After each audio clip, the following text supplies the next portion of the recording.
Welcome to the Explainer. All right, we are just going to skip the agenda today because I want to drop you right into the heart of a truly gripping mystery. Today we're doing a script autopsy on Queen's Village, which is a teleplay that gives an absolute masterclass on how to build tension. We're going to look at exactly how a writer takes a completely ordinary, everyday setting and slowly, meticulously turns it into a total nightmare. Just listen to this realization from Chuck. He's one of the neighborhood regulars, and in episode 6 he says, "We're not jumping, we're connecting dots. It's already here." I mean, wow. It is such an ominous, chilling line. But to understand how the script actually earns a moment of pure dread like that, we really have to look at the foundation it builds first. Because, you can't terrify an audience unless you've given them something to care about, a place that feels completely 100% secure. So let's get into Section 1, Welcome to Maggie T's, and how the writer builds this sanctuary. Notice the brilliant juxtaposition that's set up right from the very first episode. On one side, we have Claudia's comforting daylight haven. It's a tea shop just bathed in warm amber light, completely buzzing with community gossip. But then, on the flip side, we have these chilling, isolated nighttime sequences. The street is dead quiet, and the shadows are hiding something that is always watching. The script constantly swings between these two extremes like a pendulum, and that's exactly what makes the dark moments feel even colder. Now, to make those nighttime scares actually hit home, we have to care about this sanctuary, right? Maggie T's is described as being built from grit, love, and the $200,000 Claudia Reid walked away with after her previous company was literally sold out from under her.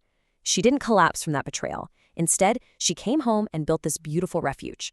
So the absolutely crucial point here is that this isn't just a coffee shop. It represents Claudia's survival. It's her comeback. If something threatens this shop, it threatens her very identity. Moving right along to Section 2, the Queen's Village crew, and how they anchor the reality. Look, a sanctuary is nothing without its people, right? Every single morning at 7 a.m., the bell rings 6 times, and in walks the Breakfast Club. We've got Sam, the retired police chief, who carries a cane he doesn't even need. We have Solly, who has apparently been coughing since the Carter administration.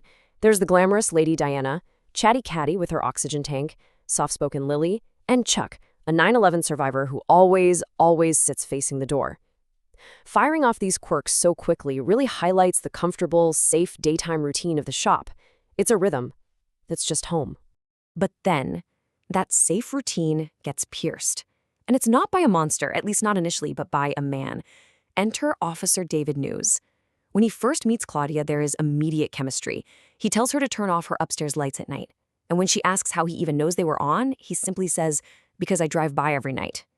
This charged, escalating romance, which Lucy affectionately dubs Officer Cool Water, is actually the very first thing to invade Claudia's safe space. It knocks her completely off balance right before the real terror kicks in. All right, Section 3, the 3:12 a.m. pattern. Let's track this threat. I want you to put yourself directly in Claudia's shoes for a second. Imagine your hard-won sanctuary is being watched while you sleep. Imagine that every single night at exactly 3:12 a.m., the entire atmosphere outside your window changes. The air feels incredibly heavy, and the silence, well, the silence feels staged. What exactly is happening out there in the dark? The writer details these terrifying environmental changes to build a sense of total dread without ever actually showing us a monster. At 3:12 a.m., the neighborhood grid just hiccups. Lights flicker.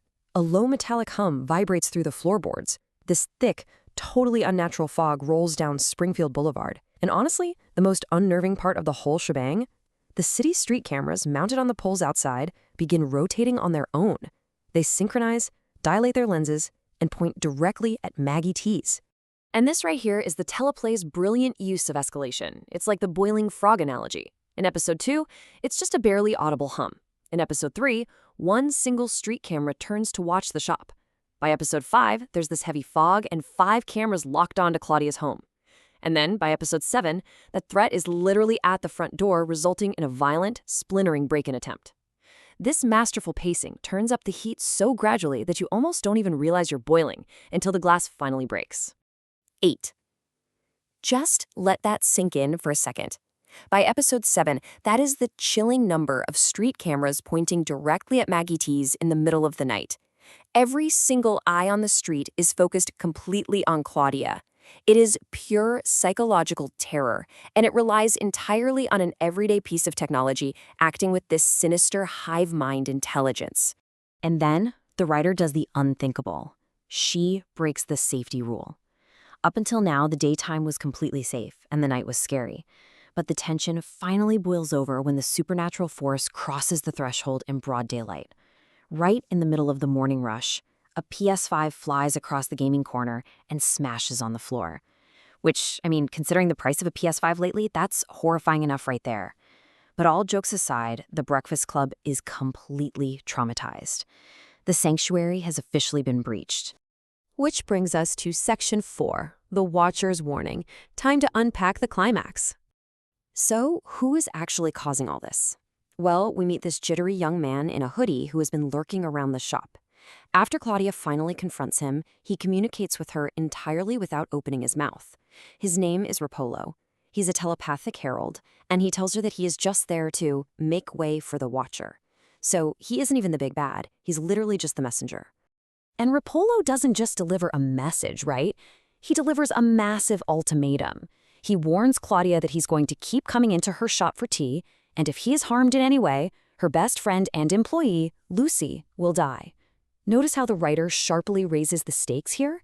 She places Claudia's closest, most innocent friend directly in the paranormal crosshairs.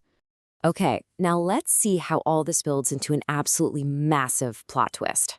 After a really tense argument, Claudia hears a female voice in her head that sounds exactly like her own. It says, I've been with you your whole life. We discover that Claudia has a separate telepathic inner voice that has secretly guided her to success her entire life. But here's the kicker.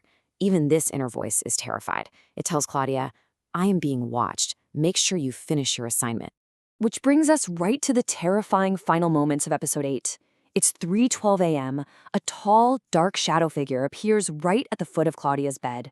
There's this faint, sickening smell of dead rats in the air, and a single word forms in Claudia's mind. Listen. Just contrast that complete nightmare image with the warm, safe amber light of the tea shop from episode 1. The destruction of her sanctuary is totally complete. And that's it. The script leaves us completely breathless, ending on these massive hanging threats. Like, what exactly is this secret assignment her inner voice is pushing her towards? And what on earth does this terrifying watcher truly want with Claudia? It's a brilliant cliffhanger that completely hooked me. Thank you so much for joining me on this explainer today. Keep connecting those dots, and I'll catch you next time.